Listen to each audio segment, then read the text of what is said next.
नमो ज्ञानेश्वरा नमो ज्ञानेश्वरा निवृत्ती उदारा सोपानदेवा मुक्ताबाई नमो त्रिभुवन पावनी आद्यत्रय जननी देवांची जयांचे केलिया स्मरण होय सकळ विद्यांचे अधिकरण तेचे वंदू श्री चरण श्री गुरूंचे ते नमस्कारोनी आता योगी युंजित सतत महात्मानं रहसी स्थितः एकाकीयत चित्तात्मा निराशीर परिग्रहाः पहापा अनुरागे भजे जे प्रियोत्तमे मानिजे ते पती होनी कायन वाणिजे पतिव्रता कैवल्य साम्राज्य चक्रवर्ती विश्वमौली ज्ञानोबाराय सकल ब्रह्मनिष्ठ गुरुजनांच्या परमकृपेने श्री भगवती ज्ञानेश्वरीच्या 6व्या अध्यायाचा विचार आपण करत आहोत.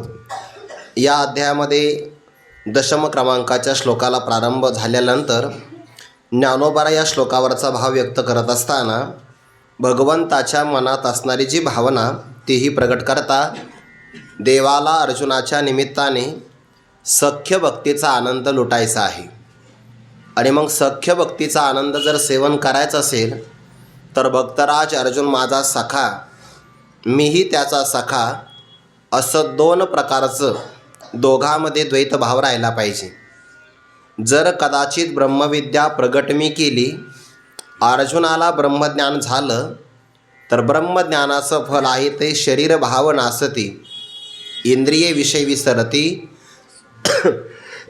जै सोहम भाव प्रतिती प्रगट होय. कदाचित ब्रह्मज्ञानाच्या प्रभावामुळे अर्जुनाचं अर्जुनत्व निघून गेलं विपाय अहंभाव याचा जाईल आणि हा जर माझ्या तात्विक स्वरूपाला जर प्राप्त झाला तर तात्विक स्वरूप अर्जुनाचा आणि माझं एक आहे. औपाधिकृत स्वरूपामध्ये द्वैत आहे पण तात्विक स्वरूपामध्ये अद्वैत आहे आणि अद्वैतामध्ये कोणत्याही प्रकारचा व्यवहार होत नाही. ना ज्ञानाचा होत नाही ना भक्तीचा होत नाही कर्माचा सुद्धा व्यवहार होत नाही. म्हणून तर भगवंताने असं म्हटलं आहे की तिथं क्रिया नाही म्हणून त्याला नैष्कर्मी अवस्था असं म्हणतात. आणि मग जर अर्जुन माझ्या स्वरूपाशी एकरूप झाले तर मग एकट्याने काय करावं हा देवाला पडलेला प्रश्न आहे. जर माझं आणि अर्जुनाचं ऐक्य झालं तर मग नेमकं करावं काय तरी मग काय कीजेल एकले या एकट्याने काय करावं. अर्जुनाला पाहिलं तर आनंद होतो तोंड भरून बोलता येतं कडकडून आलिंगन देता येतं आणि जर त्याचं माझं ऐक्य झालं तर मग या गोष्टी कराव्या कोणासोबत. म्हणून भगवंताने ब्रह्मविद्या प्रगट केली पण थोडासा का होईना भेदाचा पडदा शिल्लक ठेवला. देवाची ही माया आहे. वैष्णवी मायेचा वापर करून परमात्मा भक्ताच्याही अंतकरणावर स्वतःच्या स्वरूपाला आच्छादित करणारं एक आवरण कायम ठेवत असतो. काल आपण विचार केला यशोदा मैयाला भगवंताने विश्वरूप दाखवलं पण दुसऱ्या क्षणामध्ये मिठी मारून म्हणजे यशोदा मैयाच्या गळ्याला मिठी मारली आणि लगेचच्या लगेच विसर पाडला. यशोदा मैयाला ते कळालं नाही की हा ब्रह्मा अगोदर कळाला जगाचा हा बाप दाखविले माये तिने मारण्याकरता काठी उगारली मारावया तिने उगारली काठी भुवने त्या पोटी 14 देखे पण लगेच गळा घाली कव मिठी घातली देवाने विसर पाडला.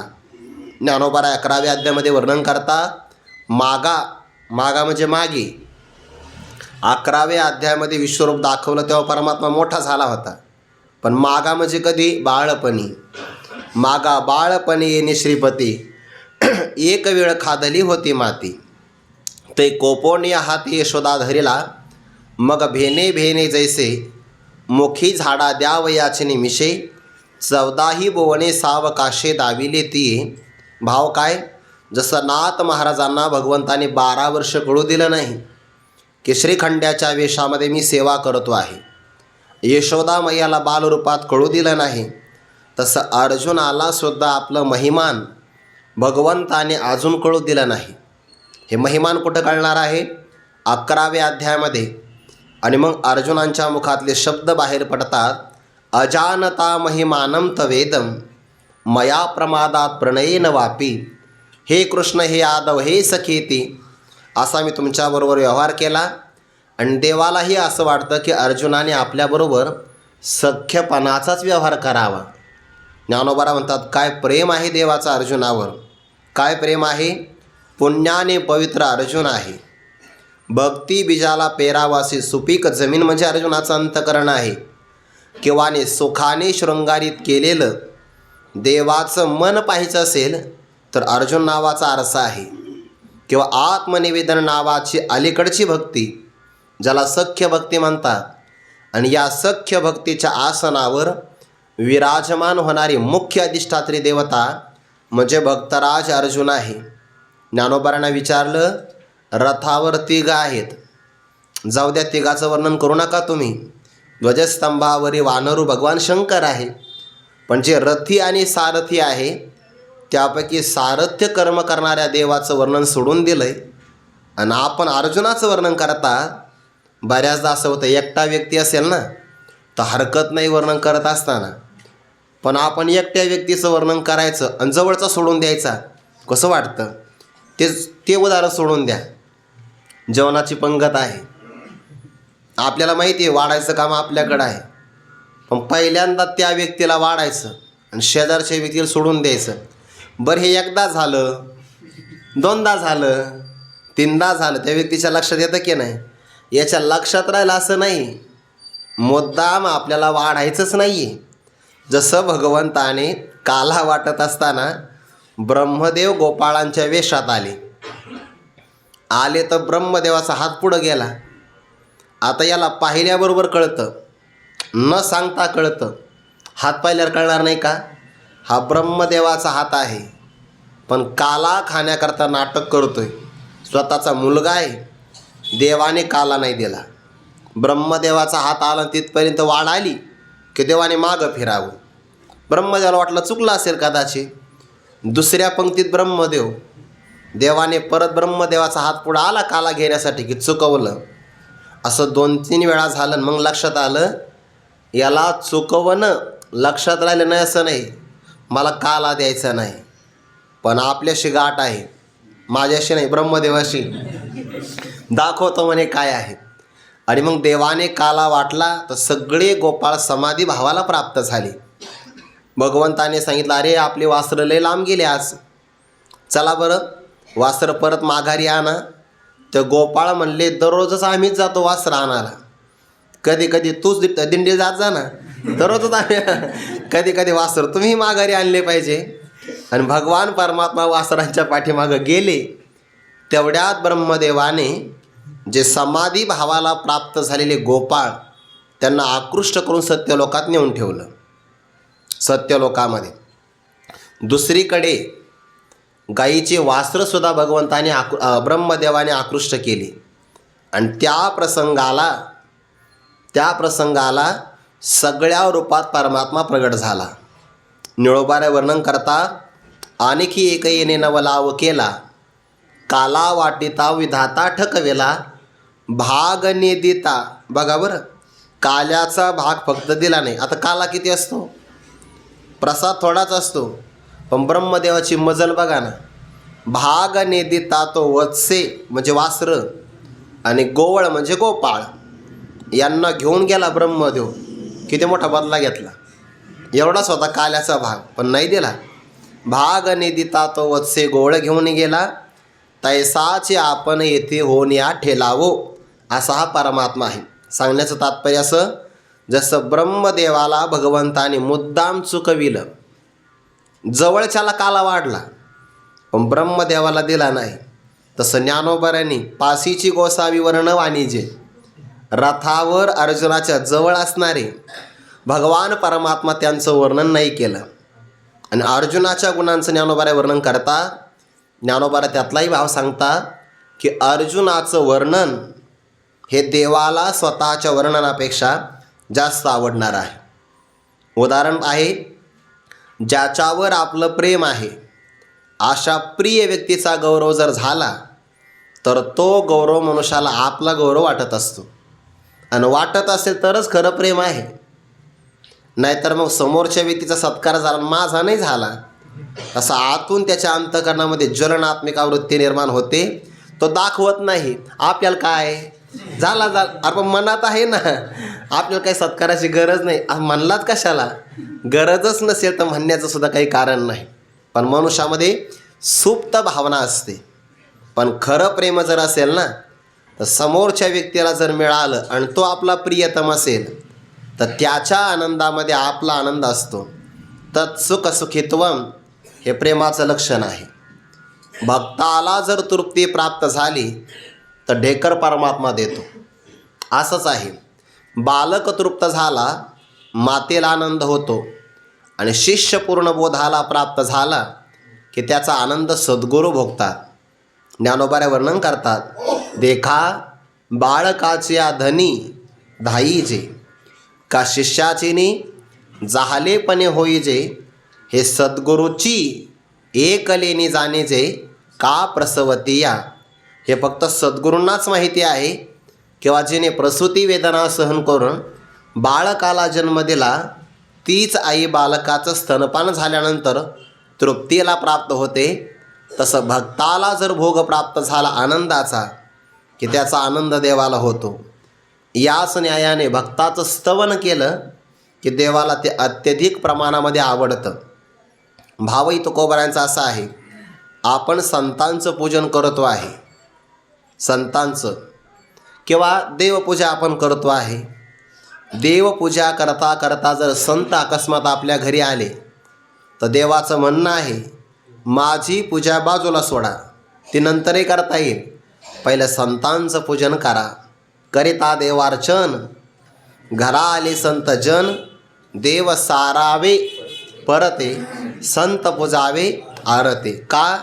कारण संतांचं पूजन हे देवाला आवडणार आहे. म्हणून ज्ञानोबारायांनी या प्रसंगाला जवळच असणारा श्रेष्ठ मालक भगवान श्रीकृष्ण परमात्मा त्यांचं वर्णन न करता मागा पायिकाचा गुण घ्यायचे, पायिक असणाऱ्या अर्जुनाच्या गुणांचं स्तवन किंवा वर्णन केलं. का? ऐसा अर्जुन तो सहजे पडिये हरी. अर्जुनाच्या गुणांचं जरी वर्णन केलं तरी त्याचा आनंद देवाला होणार आहे. ऐसा अर्जुन तो सहजे पडिये हरी, तो देवाला निसर्गतः आवडणार आहे. भक्ताहुनी देव आवडते काही, त्रिभुवने नाही आन तुझे. जितका भक्त देवाला आवडतो ना, जगात तेवढं काहीच आवडत नाही. भागवतामध्ये एक श्लोक आला आहे की न तथा मे प्रियतमः आत्मयोनिर्न शंकरः न च संकर्षणो न वै श्रीर. माझा आत्मासुद्धा मला प्रिय, यादी दिली बघा. मला कोणीच प्रिय नाही. भगवान शंकर, ब्रह्मदेव, संकर्षण बलराम दादा, लक्ष्मी माता आणि माझा स्वतःचा आत्माही मला जेवढा प्रिय नाही तेवढा मला भक्त प्रिय आहे. भगवंताने म्हटलंय, तरी तया ऐसे दुसरे आम्हा पडियंते सोयरे. नाही का? साचो का रे, खोटं वाटतं तुझी चान. अर्जुनाला शपथ दिली. जो प्रिय असतो त्याची शपथ व्हायची असते. खरं सांगतो, देवाने आपली का नाही शपथ घेतली? बऱ्याचदा मोडलेली आहे ना, त्यामुळं स्वतःची नाही घेतली. माझी चान असं नाही म्हणले देव या प्रसंगाला. तरी तया ऐसे दुसरे आम्हा पडियंते सोयरे, नाही गा साचो का रे तुझी आन. आन म्हणजे शपथ. तुझी शपथ आहे अर्जुना, भक्तासारखा जगात मला दुसरा कोणी प्रिय नाही. यो मत भक्ताः समे प्रियाः. जगात दोन प्रकारचे भक्त. एक भक्त असा आहे की ज्याला देव प्रिय वाटतो आणि दुसरा भक्त असा आहे देवाला जो प्रिय वाटतो. 12व्या अध्यायामध्ये कोणते भक्त आले? यो मत भक्ताः समे प्रियाः. माझाच भक्त मला प्रिय आहे. आणि जो प्रिय असतो त्याच्या उपचारामध्ये आपला आनंद असतो. व्यवहारातलं उदाहरण आहे, सुगरण असणारी माता सगळा स्वयंपाक करते, सगळ्या प्रकारचे स्वयंपाकाचे श्रम घेते. मग घरातले लहान मुलं, मोठमोठे असणारे वडीलधारी मंडळी, पाहुणे सगळे जेवतात. आणि एखादा असणारा प्रिय पदार्थ जो मन लावून तयार केला तो तिला राहत नाही बघा. त्यागाचं मूर्तिमंत उदाहरण म्हणजे घरातली आपल्या भारतीय संस्कृतीतली असणारी स्त्री आहे. त्यागाचं मूर्तिमंत प्रतीक. सगळा स्वयंपाक तीच करते, पण या एखादा गोड पदार्थ मुद्दाम तिच्याकरता शिल्लक राहत नाही आणि घरातल्या कोणाचं तिच्याकडे लक्षही जात नाही. पण एखादाच मुलगा असतो ज्याचं आईवर प्रेम असतं आणि मग तो मुलगा आईच्या जवळ जातो, आई अगं तू जेवायला बसली पण तुला बासुंदी राहिली नाही, आणि त्याच्या डोक्यावरून ते हात फिरविते, अरे तू खाल्लीन पोटभर, तुझ्या तृप्तीत माझी तृप्ती. याला म्हणतात प्रेम. प्रेमात भोग नाही, प्रेमात त्याग असतो, त्याग. आणि जोपर्यंत प्रत्येक व्यक्तीच्या अंतःकरणात त्याग आहे ना, त्याग कुटुंबात असेल तर कुटुंब एकत्र राहतं, त्याग संप्रदायात असेल तर संप्रदाय उत्कर्षाला प्राप्त होतो, त्याग देशभक्तीमध्ये असेल देशामध्ये तर देश विकासाला प्राप्त होतो. त्याग सगळीकडेच महत्त्वाचा आहे. त्यागेन एके अमृतत्व मानुषो, फक्त त्यागानेच अमृतत्वाची प्राप्ती आहे. म्हणून तर त्याग आहे बघा. प्रभूने राज्याचा त्याग केला तर भरताने पुन्हा राज्य गादीचा त्याग केला, त्यागच आहे. त्याने जर हे राज्य माझ्या प्रभू रामचंद्राला मिळत नसेल तर मी कसं का राज्याचा भार स्वीकार करू. भगवंताच्या चरण पादुका मस्तकी आणल्या आणि त्या चरण पादुका स्थापित करून राज्य चालवलं सेवक म्हणून. त्याग आहे त्याग. तर त्यागात रामायण आहे, त्याग प्रधान. थोडासा भाव बदलला दुर्योधनाचा, त्याच्यात त्याग नाही आहे. माझं ते माझं आणि भावाचं ते सुद्धा माझं. रामायणामध्ये काय आहे, जे माझं ते माझ्या भावाचं आणि भावाचं तेही भावाचंच. भरतजी म्हणतात हे राज्य प्रभू रामाचं आहे, जरी माझ्या वाट्याला वचनाने आलं तरी ते रामाचंच आहे. म्हणजे सगळं प्रभूचं आहे. माझं तेही तुझं, तुझं तेही तुझं. महाभारतात माझं ते माझं आणि तुझं ते पहिलं माझं आहे की नाही. म्हणजे त्याने हट्टाने द्युत कर्म खेळून पांडवांचं राज्यसुद्धा घेण्याचा प्रयत्न केला. आपलं तर आहेच अर्ध, दुसऱ्याचंही घ्यायचं. म्हणजे आपल्या घरात रामायण आहे का महाभारत एवढ्यानंच कळतं 2 वाक्यावरून. माझं आणि तुझं नेमकं कोणाचं आहे. आणि प्रमाण देणारे भांडतात बरं. धन दारा पुत्रजन बंधू सोयरे पिशून सर्व मिथ्या हे जाणून असं म्हणणारे जास्त भांडतात.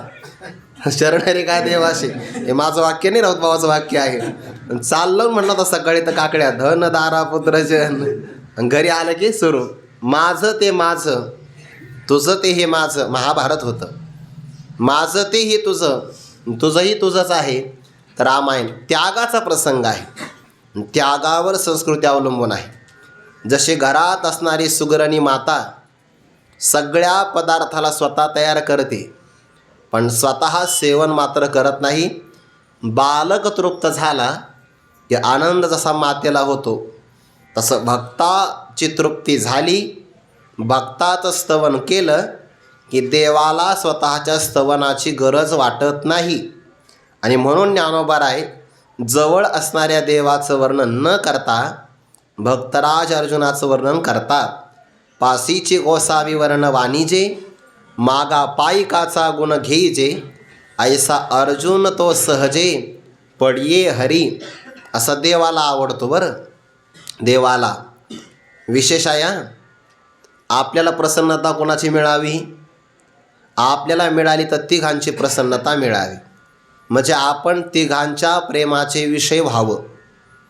एक देवाने आपल्यावर प्रेम करावं, संतांनी आपल्यावर प्रेम करावं आणि आपल्या सद्गुरूंनी आपल्यावर प्रेम करावं. याच्या पलीकडे आपण कोणाच्याही प्रेमाचा विषय न झालं तर फार चांगलं आहे. पण आपल्याला तसं नाही वाटत.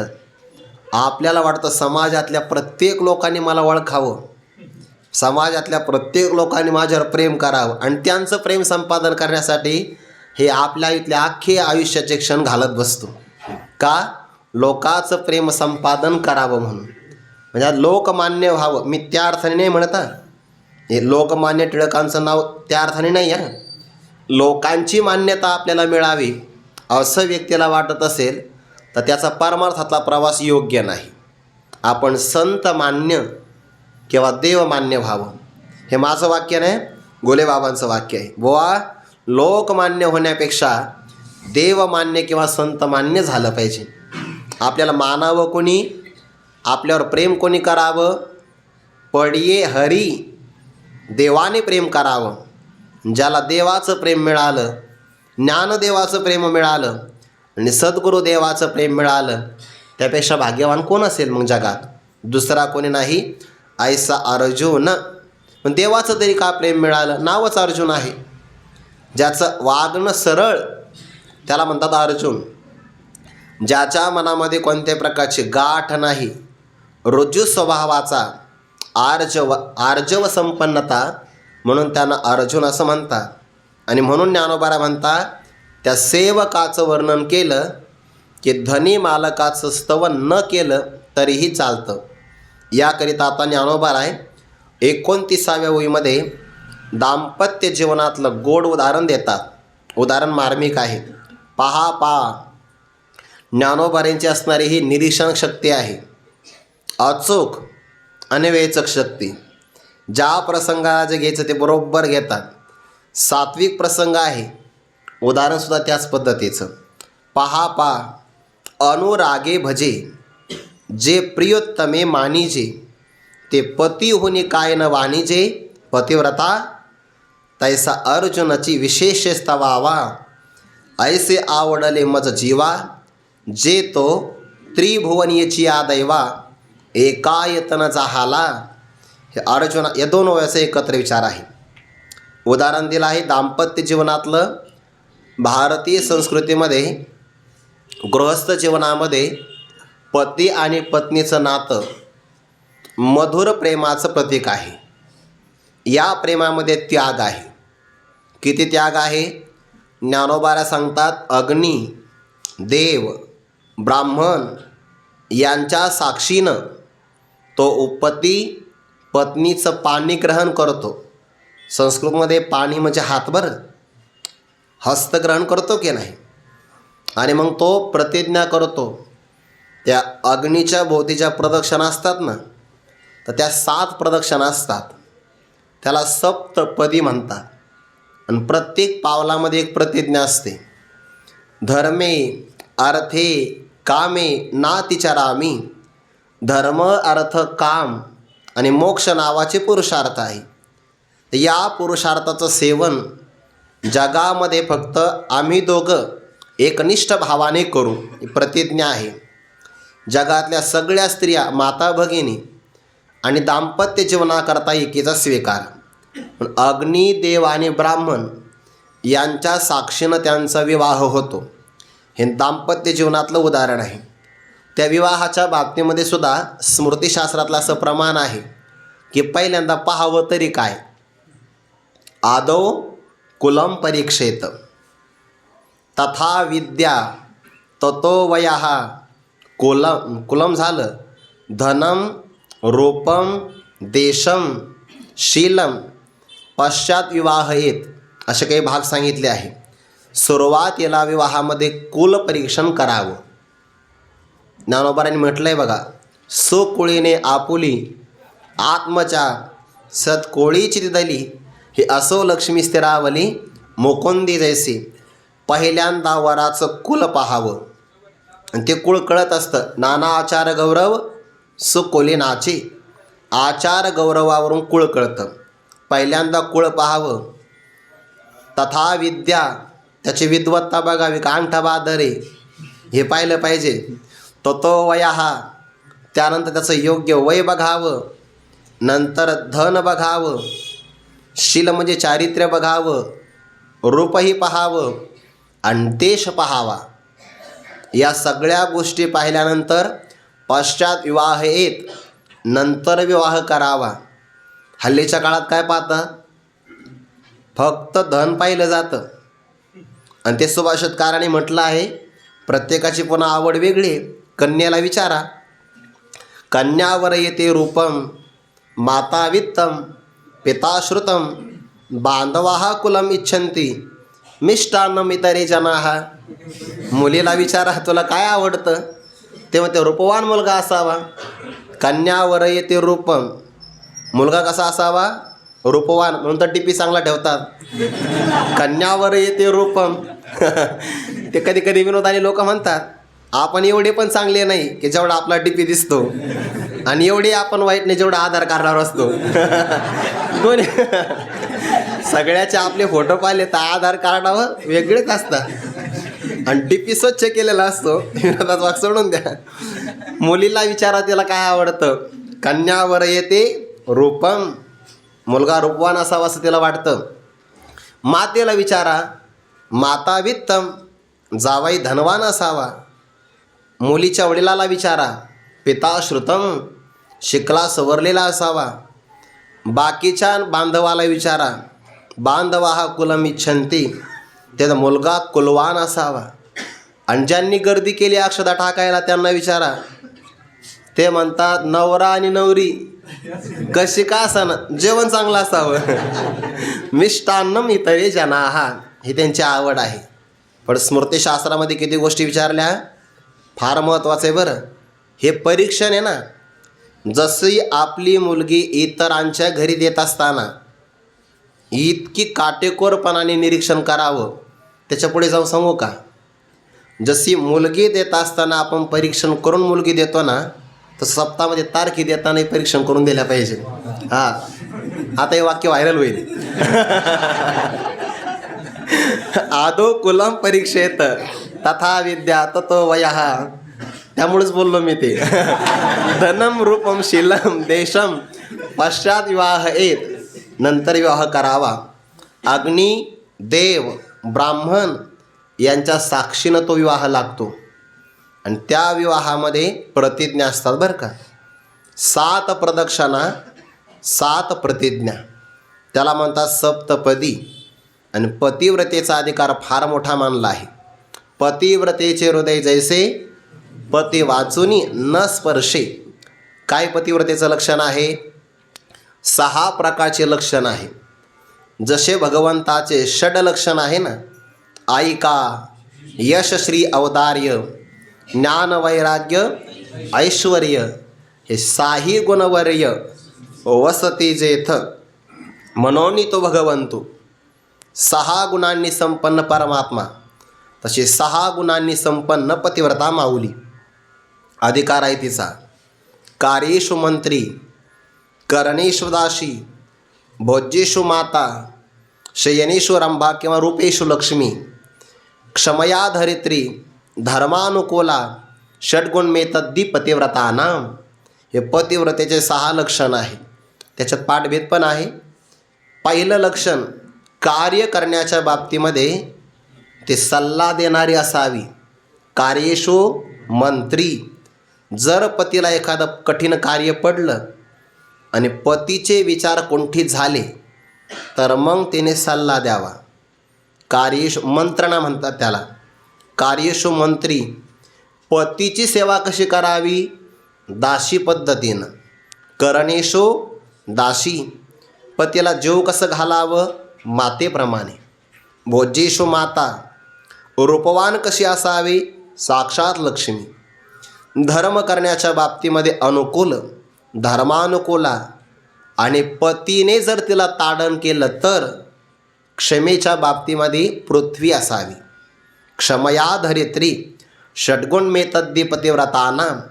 हे पतिव्रतेचं 6 प्रकारचं लक्षण आहे. आपल्या भारतामध्ये अशा कितीतरी साध्वी पतिव्रता माऊली, त्यांचं वर्णन सद्ग्रंथामध्ये प्रगट झालं आहे. एकच उदाहरण सांगतो.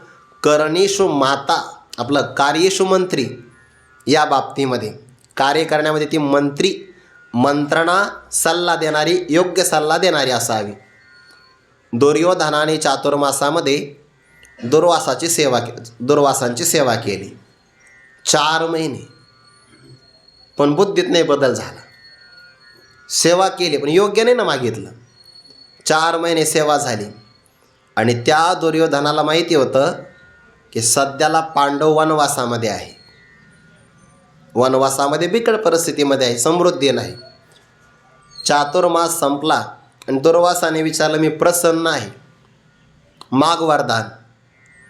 तो म्हणला, गुरुजी, जशी मला तुमची 4 महिने सेवा करता आली तशीच सेवा माझ्या भावाकडूनही घडली पाहिजे. कोणाकडून? धर्मराजाकडून. आणि सध्याला पांडव वनवासात आहे. तुम्ही त्यांच्याकडे जा आणि त्यांच्याकडे रात्री जाऊन भोजन मागा.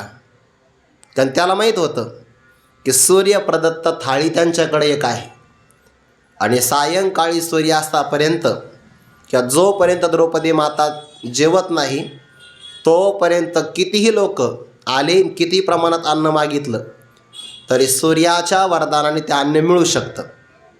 हे दुर्योधनाला बातमी कळाली होती. पण त्याने सांगताना काय सांगितलं? लवकर जाऊ नका, सायंकाळी जा आणि रात्रीचं भोजन मागा. आता ते दुर्वास होते, त्यांना कळालं. पण जाऊ द्या म्हणे, याच्या मनातला भाव आहे. 4 महिने सेवा केली, नाही म्हणता येत नाही. 4 महिने त्याचं अन्न खाल्लं की नाही, म्हणून चुकूनही कोणाचं घेऊ नये बरं. हो, अवघड असतं ते, मग पाळावं लागतं, अगतिक होऊन पाळावं लागतं. मग कधी कधी माणसं म्हणतात, महाराज तुम्हाला आम्ही 4 महिने सांभाळून तुम्ही एवढं ऐकत नाही. घे बा काला, करतो आता काय करतो, करावंच लागतं ते, सेवा तर करावीच लागेल. मग गेले वरदान पूर्ण करण्यासाठी. नेमकी सूर्यास्त होऊन गेलेला, सायंकाळ झालेली आणि दुर्वासा एकटे नाही ना आले, शिष्यांसहित आले. बरं, शिष्य त्याचा अधिकाराचे, म्हणजे जसा यांचा अधिकार मोठा अन्नाच्या बाबतीत तसं त्यांचाही अधिकार. त्या बाबतीत त्यांची स्पर्धा. खंडोगंतीत धान्य लागायचं त्यांना, खंडोगंतीत, तरी पोट भरायचं नाही. शिष्यासहित गेले बा. आणि ते मग धर्मराजाला सांगितलं मला जेवण पाहिजे. आता नाही म्हणता येत नाही. अपमानिले अतिथी निसुकृताची संपत्ती. आणि मग त्यांनी त्या प्रसंगाला धर्मराजाने सांगितलं हरकत नाही, आपण स्नान करून या, मी जेवणाची व्यवस्था करतो. शब्द तर दिला, पाळायचा कसा? बिकट प्रसंग आला की नाही. द्रौपदी मातेनं धर्मराजाच्या चेहऱ्यावरची अप्रसन्नता पाहिली. ही विचारमग्न आणि चिंताक्रांत आहे. करावं नेमकी व्यवस्था कशी? म्हणे काय झालं? अगं द्रौपदी, सांगण्यासारखं नाही. सांगा तर खरं. म्हणे काही नाही, दुर्वासांनी अन्नप्रसाद मागितला, द्यायचा कसा? कार्येषु मंत्री. तर द्रौपदी मातेने सांगितलं एवढीच अडचण आहे ना, मी सांगते ना म्हणे मग व्यवस्था. काही नाही, त्यांना स्नान करायला सांगा, तोपर्यंत आपण जेवणाची व्यवस्था करू. अगं करणार कशी? ती जबाबदारी माझी राहिली. आणि आतापर्यंत द्रौपदीचं जेवण झालेलं होतं, सूर्यप्रदत्त थाळी घासून ठेवलेली होती. पण या प्रसंगाला कोण मदत करेल? ते स्नान करायला गेले आणि तेवढ्या प्रसंगात द्रौपदीने धावा केला. तो कया बंधो म्हणे द्रौपदीचा धावा, केला तैसा मला पावे आता. म्हणजे द्रौपदीचा धावा केला. भगवान जेवायला बसले होते द्वारकेमध्ये, पण ते द्रौपदीची आर्त हाक ऐकली. भगवंतानी 15 वाद्य म्हणलेला होता. ओम सहनावतु तेही झालं होतं. वदनी कवळ घेता पाणी फिरवलं आणि पहिला घास घेणार तेवढ्यात आर्त हाक कानावर आली. जसे नामदेवरायांची सुद्धा आर्त हाक देवाच्या कानी आली तसं. मग दास्य करी दासाचे, ओणे नसाहे तयाचे, वाढिले ठाईचे भाने, टाकोन या धावे. भरल्या पात्राहून कधी उठू नये. पण देवाला कार्यच असं पडलं की वाढलेलं होतं, जवळ आलेलं ताट होतं. वाढिले ठाईचे भाने, टाकोन या धावे. जो परमात्मा धाव घेतो, ज्ञानोबारा म्हणता पहा तया पांडवांचे नावे, जो कृष्ण राणीही प्रतिपाळू धावे, तया ते अर्जुने जव पुसावे तव साहिल काही. जो रानावनामध्ये धाव घेतो प्रगट झाला. आणि द्रौपदीला सांगितलं द्रौपदी बाकीच काही सांगू नको, पहिलं जेवायला वाढ. नाही प्रभू, अरे संकट आलं म्हणून तुझी प्रार्थना केली आणि तूही माझी परीक्षा घेतो. म्हणे आज घेणारच, कारण मी जेवता जेवता आलेलो आहे. पहिलं मला काहीतरी पाहिजे. काहीच नाही ताटामध्ये, काहीतरी असेल. मागे भाजी पान द्रौपदीचे. आणि भगवंताने तेवढं ते भाजीचं पान खाल्लं आणि सांगितलं एवढ्याने सगळं विश्व तृप्त व्हावं. जे स्नानाला गेले होते ना, ते स्नान करता करता त्यांना ढेकरं सुरू झाली. ते म्हणले आता जर आपण मागं गेलो तर बहुतेक वाडाला भीम राहील. आणि भीम काही सामान्य वाढील का? त्याच्या एका हातात गमेलं किंवा पदार्थ राहील एका हातात गदा राहील अशी, चल घे, उष्ट टाकायचं नाही. अरे म्हणलं आपण त्यांच्या सत्वाची परीक्षा घ्यायला गेलो आणि जर त्यांनी आपल्या सर्वांचं पदार्थ अन्न पदार्थ तयार केले आणि नाही जेवलो तर मग आपले सत्व हानी होईल. ते मग आता स्नान इथं करायचे, कपडे दुसऱ्या गावात धू, इथं थांबायचं नाही म्हणे, लवकरात लवकर भीम येण्याच्या अगोदर. कार्येषु मंत्री, सेवा करण्याच्या बाबतीमध्ये दासी असावी.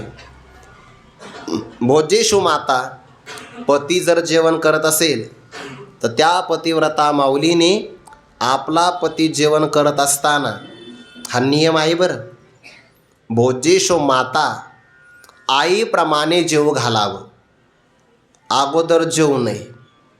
व्रत आहे हे, पती जेवल्याशिवाय आपण जेवायचं नाही, व्रत आहे. आणि जेवण होईपर्यंत ताटापासून बाजूलाही जायचं नाही. 2 प्रसंग सांगतो आठवले म्हणून, 2 प्रसंग. अगोदर या प्रसंगाचा विस्तार करूया. जोपर्यंत पती जेवत नाही तोपर्यंत ताटापासून बाजूला का जायचं नाही?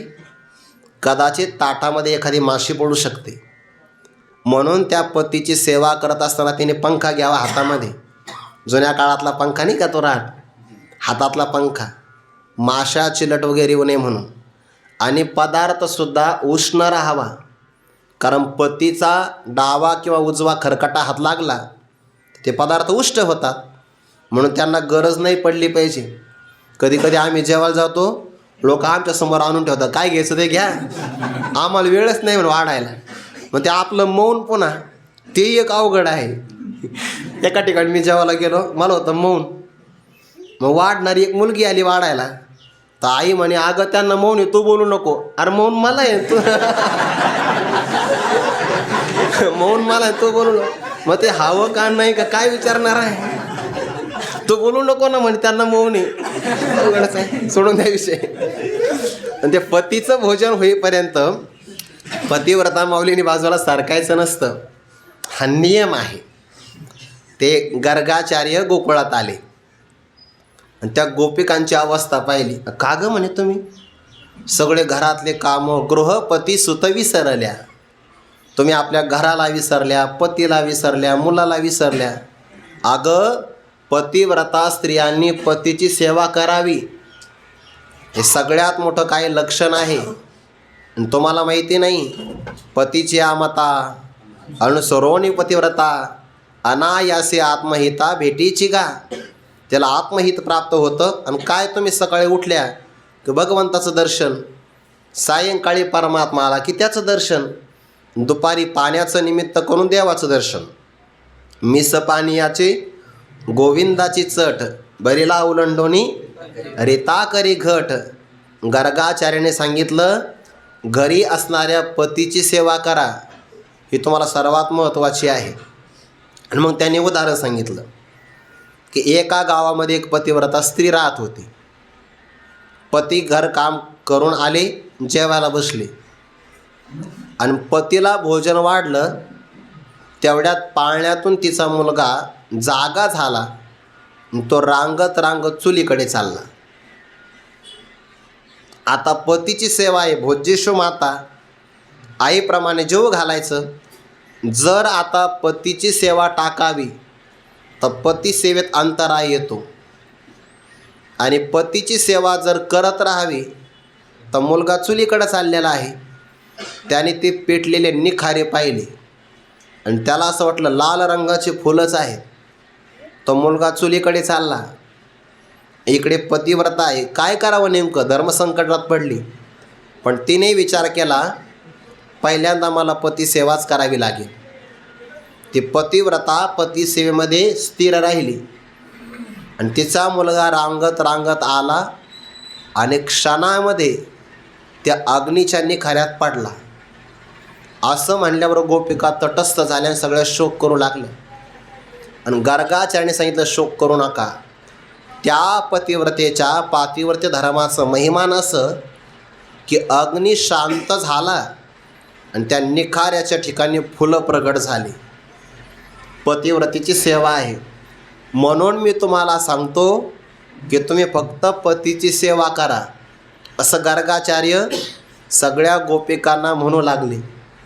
त्या गोपिका होत्या, त्या म्हणाले, बरोबर आहे, तुमचं म्हणणं असं की पतीची सेवा करावी, हे आम्हाला पटलं, पतिव्रतेचं महिमानही कळालं, पण कथा फक्त तुम्हालाच येते का? त्या काळातल्या गोपिकांनी सांगितलं, कथा आम्हालाही सांगता येते, आम्हालाही कथा येतातच ना. आणि मग त्यांनी एक कथा सांगितली. एका गावात अशीच एक पतिव्रता माऊली राहत होती.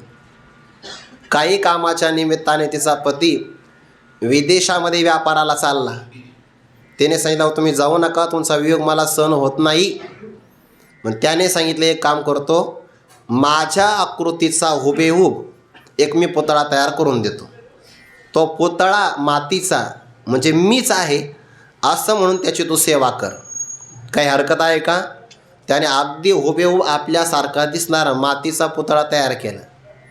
आणि मग त्या पतिव्रता माऊलीने त्याचेच पाय दाबावे, त्याची सेवा करावी, त्याला जीव घालावं अशी सेवा केली. 6 महिने निघून गेले. त्या गोपिका सांगतात ना गर्गाचार्यांना, आता 6 महिन्यानंतर दरवाजा लावलेला आहे, ते आपल्या पुतळ्याची म्हणजे पतीची सेवा करत आहे, मातीच्या पुतळ्याची चरणसंवाहनाची सेवा. आणि तेवढ्यात दरवाजाची कडी वाजली बाहेरून, आवाज दिला. आणि तिच्या आवाजही लक्षात आला की हा आपल्या खऱ्या पतीचा आवाज आहे. मग त्या गोपिकांनी विचारलं, खरं सांगा आचार्य, आता त्या पतिव्रता माऊलीने काय करावं? या मातीच्या पुतळ्याची सेवा करावी का आपल्या पतीसाठी दरवाजा उघडावा? दरवाजा उघडावा तर पतीचीच आज्ञा आहे की पुतळा मी म्हणून सेवा करावी, आज्ञा उल्लंघन होते आहे. बरं, सेवेतच राहावं तर खरा पती दरवाजावर आलेला आहे, नेमकं करावं काय? गर्गाचार्याने सांगितलं, करावं काय म्हणजे? अगं जर खरा पती दरवाजावर आला असेल तर मातीच्या पुतळ्यांची सेवा करण्याची गरज काय? गोपिकांनी टाळीच वाजवली. आम्हाला तेच म्हणायचं आहे, श्रीकृष्ण परमात्मा आमचा खरा पती आहे, आणि तो जर आला असेल तर मग घरात त्या लोकांची सेवा न केली तर काय हरकत आहे? पतिव्रतेचं महात्म्य आहे. सगळ्यात महत्त्वाची पतिव्रता, पतीचं भोजन केल्याशिवाय स्वतः भोजन नाही करायचं, आणि पतीने पाणी पिल्याशिवाय आपण पाणी प्यायचं नाही. भोज्येषु माता, या बाबतीमध्ये जगद्गुरू तुकोबारांच्या धर्मपत्नी जिजाई माता मानावं लागेल की नाही? गुरुवारी मारुती बाबा सांगत असतात, जिजा मातेंना आपण काहीच म्हणू शकत नाही शब्दाने, तुकोबारांचा अधिकार आहे. दारिद्र्य आल्यानंतर कोणती स्त्री आपल्या पतीवर रागवणार नाही? कारण एका काळामध्ये तुकोबारांचा व्यापार भरभराटीला आलेला, भरभराटीला, प्रचंड प्रमाणामध्ये संपत्ती, आणि घरामध्ये मुलं आहे, कन्या आहेत, घरामध्ये विवंचना आहे, दुष्काळ झालेला आहे. आणि अशा प्रसंगाला तुकोबारांचं घराकडे लक्ष नाही. मातेचं अंतकरणही का तिळतळ तुटणार? आणि या प्रसंगामध्ये मग कोण पतिव्रता माऊली शब्दाने जरी आपल्या पतीवर रागवली तर हरकत काय आहे? उलट रोषे प्रेम दोन वटे पडी अंत याचेनी, म्हणून त्यांची स्त्री त्यांच्याविषयी काही उच्च शब्दामध्ये बोलत होत्या हे आपण नाही म्हणायचं, आपण नाही म्हणू शकत, ते आपला अधिकार नाही आहे. पण तुकोबाराय जेवल्याशिवाय आपण जेवायचं नाही, काय व्रत असेल. गुरुवारी राऊत बाबा सांगत असतात, तुकोबारायांची साधना करत असताना त्या साधनेचं जे शरीर आहे ना तुकोबारायांचं, ते टिकविण्यासाठी जिजाबाईंचे सगळ्यात मोठे श्रम आहे. जर त्यांनी त्या साधनरूप शरीराची काळजी घेतली नसती तर तुकोबारांच्या परमार्थाला बरेच प्रतिबंध आले असते. कथेची सामुग्री देह अवसानावरी, नको जाऊ देव भंगा, गात्रे माझी पांडुरंगा, सेवा आई सेवा. किती व्यापार केले तर काही यश येत नाही. देवाने यश नाही येऊ दिला. देव भक्ता लागी करून नेदी संसार, अंगे वारावार करून ठेवी. देव आपल्या भक्ताला संसार करू देत नाही, अनेक संकट देत असतो. आणि मग विचार करतो, बघू एवढ्या संकटातून हा कसा संसार करतो? नाहीच करू देत महाराज. तुकोबाराने एवढा गोड संसार अगोदर केलेला आहे, एवढा गोड, सगळीकडे यश, नाव, लौकिक कीर्ती संपादन केली. पण देवाने असं काही चक्र फिरवलं, दुष्काळावर दुष्काळ, सगळ्या नातेवाईकांचा वियोग, पण तुकोबारायांचं अनुसंधान मात्र तुटलं नाही. मग अशा प्रसंगामध्ये जिजाबाईंनी सगळी कामं करावी. तुकोबाराचं काही कुटुंबावर फार लक्ष नाही, मग सगळी कामं करावी. आणि तुकोबारायांच्या मेहुण्याने, जिजाबाईंच्या भावाने म्हैस भेट दिली होती आणि त्या म्हशीच्या दुधावर सगळं कुटुंबाचे उपजीविका चालायची. पण जिजाबाईंनी घरातली सगळी कामं करावी, मुलाबाळांना जेव घालावं आणि स्वतः भाकरी तयार केली. ते भाकरी त्याच्यासोबत असणारं काही भाजी घ्यावी, पाण्याला साठवण्याकरता भोपळा घ्यावा आणि ती घेऊन तुकोबारायांच्या शोधामध्ये पायपीट करावी. बरं, तुकोबारा सांगूनही जात नव्हते ना की मी आज अमुक एका डोंगरावर जाणार आहे, या डोंगरावर भजन करणार आहे. सांगूनही जात नव्हते. करावं काय? किती शोधाशोध करावं लागत असेल. कल्पना करा फक्त, कोणत्याही पतिव्रता माऊलीला सगळं घरकाम जर आवरायचं असेल, मुलाबाळांचा स्वयंपाक, पतीचा स्वयंपाक करायचा असेल आणि म्हशीचंही पण सगळं करावं लागेल की नाही घरामध्ये, कमीत कमी 10-11 तर वाजत असतील की नाही. आणि या प्रसंगाला सकाळी लवकर उठावं, तोपर्यंत पाणीसुद्धा प्यायचं नाही, अन्नाचं कणही सेवन नाही करायचं. आणि मग त्यांचा नाही का अधिकार, तुकोबाराने एखादा शब्द जर त्या बोलल्या असतील तर तो अधिकार त्यांचा. पतिव्रता माऊली आहे आणि पती त्यांच्या या सेवेने सहनही करू शकतो. मग ती भाकरी घेऊन निघावी. आणि मग तुकोबाराने एखाद्या प्रसंगाला विचारा, आवले मी आज इथं भजन करतो आहे, तुला कसं कळालं? मग त्यांनी सांगावं, हे तुम्हाला नाही कळणार. याच्याकरता ती पतिव्रता माऊली व्हावं लागतं. बायकांच्या मनातलं तुम्हाला काय कळणार आहे, ते तुम्हाला नाही कळू शकत.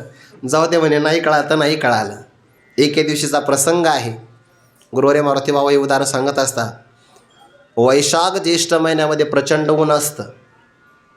त्या दिवशी तुकोबारायांना भजन करून गेल्यानंतर बराच वेळ झाला. जिजाबाईंना थोडा घरकामामुळे उशीर लागला.